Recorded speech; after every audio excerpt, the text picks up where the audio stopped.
High guys, welcome back to my channel. আশা কৰোঁ আপোনাৰ বহুত বেছি ভালে আছে আৰু মোৰো ভাল। মই আজি আপোনালোকৰ ওচৰলৈ এটা নতুন ৰেচিপি ভিডিঅ' লৈ আহিছোঁ। যদিও ভাল লাগে তেতিয়া লাইক কৰিব, শ্বেয়াৰ কৰিব আৰু ছাবস্ক্ৰাইব কৰি দিব। আৰু আজি মই বনাম চিৰাৰ পকৰি আৰু মই কেনেদৰে বনাওঁ আছোঁ আপোনাক দেখুৱাওঁ। আৰু ইয়াত সৰু বাতিৰে এবাতি চিৰা লৈছোঁ, এটা কণী, 2 চামুচ ময়দা আৰু খালি বইল লৈছোঁ এটা। চিৰাখিনি দি দিছোঁ আৰু ময়দা দি দিম।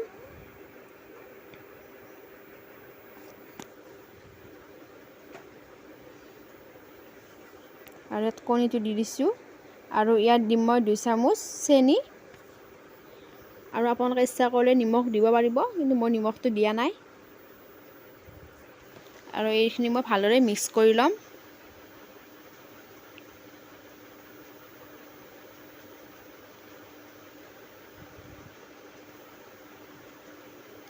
এইখিনি মোৰ মিক্স কৰা হৈ গ'ল আৰু ইয়াত মই অকণমানো পানী দিয়া নাই, ইয়াত পানী দিব নালাগে। আৰু মই এটা সৰু সৰু বল বনাই ল'ম আৰু আপোনালোকে যি ইচ্ছা চেপত দিব ইচ্ছা কৰে তেনেকৈ দিব পাৰিব, কিন্তু পকৰি বুলি ক'লে সৰু গোল হ'লে ভাল লাগে। আৰু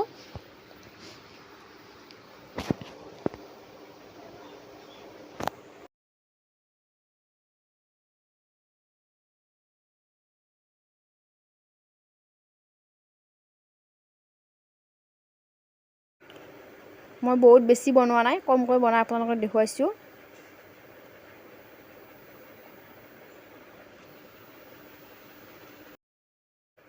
এইফালে মোৰ গোটেইকেইটা ৰেডি হৈ গ'ল আৰু এইফালে মই গেছত কেৰাহীত দিছোঁ, ইয়াত তেল দি দিছোঁ আৰু তেলটো গৰম হ'লে মই ইয়াত এটা এটাকৈ গোটেইকেইটা দি দিম।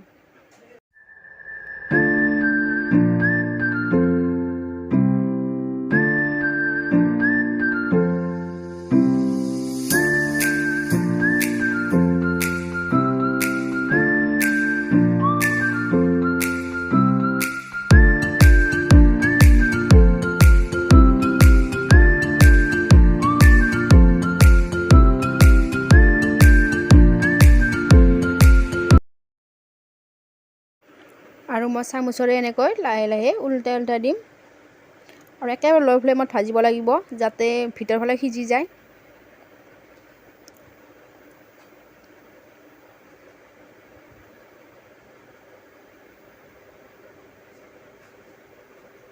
এয়া মোৰ ৰঙচুৱা হৈ গ'ল।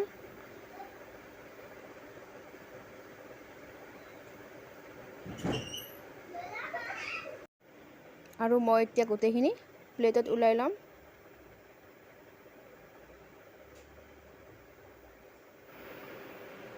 এয়া বহুত টেষ্টি হয় আৰু চিৰাৰে বনোৱা একেবাৰে গমেই নাপায়, নাৰিকলৰ বনোৱা তেনেকুৱা যেন লাগে। প্লিজ আপোনালোকে এবাৰ খাই চাব আৰু মোক কমেণ্ট ছেকশ্যনত জনাব কেনেকুৱা লাগে।